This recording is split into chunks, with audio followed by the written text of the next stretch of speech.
السلام علیکم ورحمۃ اللہ وبرکاتہ۔ اعوذ باللہ من الشیطان الرجیم۔ قل اندعو من دون اللہ، کہہ دیجئے اندعو، کیا میں بلاؤں اللہ کے علاوہ، ماں ان کو، لا ینفعنا جو ہمیں نفع نہیں دے سکتے، ولا یضرنا اور نہ وہ تکلیف دیتے ہمیں، ونرد اور ہم لوٹ جائیں، علی اعقابنا اپنی ایڑیوں پر، بعد اذ ہدانا اللہ بعد اس کے کہ ہدایت دی ہمیں اللہ نے۔ یعنی پیچھے ہم نے سارا جو پڑھا کہ وہ لوگ جو دین کو کھیل تماشا بناتے ہیں، دنیا کی زندگی کو دھوکے میں، دنیا کی زندگی نے ان کو دھوکے میں ڈالا ہوا ہے اور وہ اپنے آپ کو ہلاکت کی طرف لے جا رہے ہیں۔ تو ان سب چیزوں کا، ان لوگوں کا، برے لوگوں کا ذکر کرنے کے بعد اللہ تعالیٰ کہہ رہے ہیں کہ ان کو پوچھو کہ کیا تم چاہتے ہو کہ ہم بھی وہی برے عمل کریں، وہی شرک کریں، ان لوگوں کو شریک بنائیں جو نہ نفع نقصان کے کوئی مالک ہی نہیں ہیں؟ اگر ایسا ہے تو پھر گویا ہم اپنی ہدایت کے آ جانے کے بعد کفر کی طرف لوٹ رہے ہیں، بالکل اس شخص کی مانند، کالذی استہوتہ الشیاطین، اس شخص کی مانند کہ پاگل کر دیا ہو اس کو شیطان نے زمین میں، حیران حیران پھرتا ہو۔ یعنی ایک شخص ہے کہ وہ سمجھے کہ مطلب کسی صحرا سے گزر رہا ہے اپنے ساتھیوں کے ساتھ، تو رستے میں شیطان کے نرغے میں آ کے یا اس کا مطلب جناتی کوئی دورہ پڑے تو وہ راہ سے بھٹک کر دور جا پڑے اور وہاں پر بالکل یعنی حیران پریشان ہو، جان پہچان بھی نہیں ہے، تو اس کے ساتھی اس کو بلا بلا کے رستے کی طرف لے کے آ رہے ہیں۔ تو جب اس کا ذہن ہی شیطان کے نرغے میں ہے تو وہ کیسے ہدایت پائے گا، کیسے وہ رستے کی طرف آئے گا؟ یہ مثال اللہ تعالیٰ ایسے لوگوں کے لیے دے رہے ہیں کہ بھٹکے ہوئے کو انسان ہدایت کی طرف بہت مشکل سے لا سکتا ہے، بہت مشکل ہے کہ وہ آئے، خاص کر وہ اس کی گمراہی جو ہے وہ کفر اور شرک سے متعلق ہو۔ ہاں البتہ اگر اللہ تعالیٰ نے اس کے لیے ہدایت کی توفیق لکھ دی ہے تو وہ ضرور ہدایت پائے گا، پھر ہدایت جو ہے نا وہ اس کے لیے بہتر ثابت ہو جائے گی کبھی نہ کبھی۔ اس چیز کی مثال اللہ رب العزت یہاں پر دے رہے ہیں۔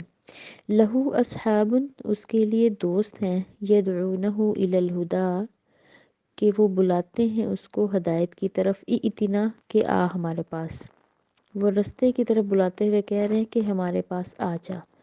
قل ان ھدی اللہ ھو الھدی، کہہ دیجئے کہ بے شک ہدایت اللہ کی ہی اصل ہدایت ہے۔ وَأُمِرْنَا لِنُسْلِمَ لِرَبِّ الْعَالَمِينَ، اور ہمیں حکم دیا گیا ہے یہ کہ ہم مطیع ہو جائیں، فرمانبردار ہو جائیں رب العالمین کے لیے۔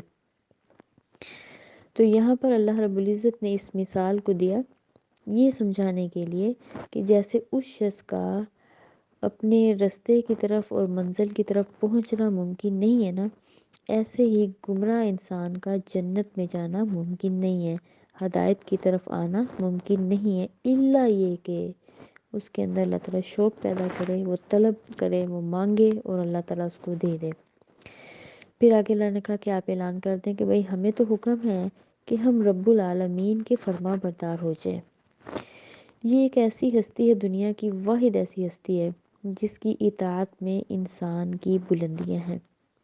یہ واحد ایسی ہستی ہے جس کا کہنا مان کر انسان عروج کو پہنچتا ہے، جس کے ساتھ انسان اپنے غم اور دکھ بیان کر چکنے کے بعد پرسکون ہو جاتا ہے۔ تو اس لیے کہا کہ وہ سارے جہانوں کا رب ہے، ہم اسی کے فرما بردار رہیں گے۔ وَأَنْ أَقِيمُوا الصَّلَاةَ وَاتَّقُوهُ، اور یہ کہ قائم کرو نماز اور اسی سے ڈرو۔ یعنی ہمیں ایک حکم دیا ہے کہ ہم اللہ کے مطیع ہو جائیں، دوسرا یہ کہ نماز قائم کریں، اس سے ڈریں۔ وَهُوَ الَّذِي إِلَيْهِ تُحْشَرُونَ، اور یہ وہ ذات ہے جس کی طرف تم اکٹھے کیے جاؤ گے۔ اللہ وہ ہستی ہے کہ کوئی اس کو مانے یا نہ مانے، کوئی اس کے ساتھ شریک ٹھہرائے یا نہ ٹھہرائے، وہ اللہ کا تابع دار ہے یا سرکش ہے، بہرحال اللہ قادر ہے اس بات پر کہ وہ ان سب کو اپنے سامنے کھڑا کر لے۔ تو اس لیے کیا ذمہ داری ہے اس آیت کے اندر سے ہماری؟ وہ یہ ہے کہ ہم نے شرک نہیں کرنا، اور کیونکہ شرک کے اندر جو پڑ جائے اس کے لیے ہدایت کے راستے بہت مشکل ہو جاتے ہیں۔ دوسرا یہ ہے کہ ہدایت، اللہ تعالیٰ کہتے ہیں کہ اصل ہدایت وہ ہے جو اللہ دیتا ہے، تو ہم نے اللہ سے اس ہدایت کا سوال کرتے رہنا ہے۔ اللہم اہدنی وسددنی، بڑی خوبصورت دعا ہے جو پڑھی جا سکتی ہے۔ پھر ہدایت کی دعا مانگنے کے بعد اپنے آپ کو سپرد کر دینا ہے رب العالمین کے، نماز بھی قائم کرنی ہے اور اس سے ڈرنا بھی ہے، کیونکہ اس کی طرف ہم سب اکٹھے کیے جائیں گے۔ یہ ہماری ذمہ داری ہے، یہ ان آیات سے ما حاصل ہے۔ وَهُوَ الَّذِي خَلَقَ السَّمَاوَاتِ وَالْأَرْضَ بِالْحَقِّ، اللہ وہ ذات ہے جس نے پیدا کیا آسمانوں اور زمین کو حق کے ساتھ۔ وَيَوْمَ يَقُولُ كُن فَيَكُونُ، اور جس دن وہ کہے گا ہو جا، وہ ہو جائے گا۔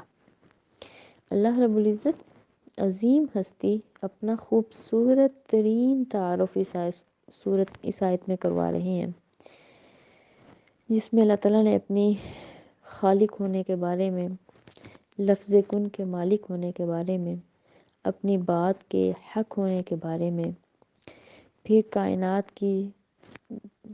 کے خاتمے کے بعد آخرت کے دن اپنی بادشاہت اور علم غیب کے بارے میں ہمیں اطلاع دی ہے۔ تو اللہ رب العزت فرماتے ہیں کہ خالق وہ ہے جو پچھلی آیت میں، جو نہ صرف تمہیں اکٹھا کرنے پر قادر ہے بلکہ وہ تو زمین و آسمان کو بنانے والا ہے، اور اس کے لیے یہ سارے کام لفظ کن پر ہیں۔ پھر یہ ہے کہ وَلَهُ الْمُلْكُ يَوْمَ يُنفَخُ فِي الصُّورِ، اور اسی کے لیے بادشاہی ہوگی جس دن سور پھونکا جائے گا۔ یہ اس قدر خوفناک دن ہوگا کہ بڑے بڑے بادشاہ اور ظالم اور جابر لوگ اس دن بولنے کی طاقت نہیں رکھیں گے۔ تو اللہ رب العزت کی آواز آئے گی لمن الملک اليوم، تو اس دن کسی کی کوئی اتنی جرت نہیں ہوگی کہ وہ اعلان کر سکے کہ میں بادشاہ ہوں۔ اللہ کا سوال ہے لمن الملک اليوم، بادشاہی کس کے لیے؟ تو کوئی جواب نہیں دے گا۔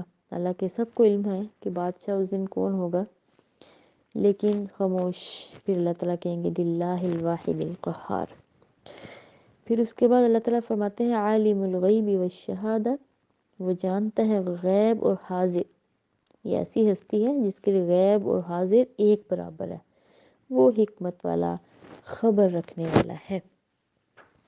اب اس آیت مبارکہ کے اندر اللہ تعالیٰ نے اپنا جو تعارف کرایا ہے وہ صفات بیان کی ہیں جو ایک خالق کے اندر ہونی بہت ضروری ہے، جو خالق کی پہچان ہے۔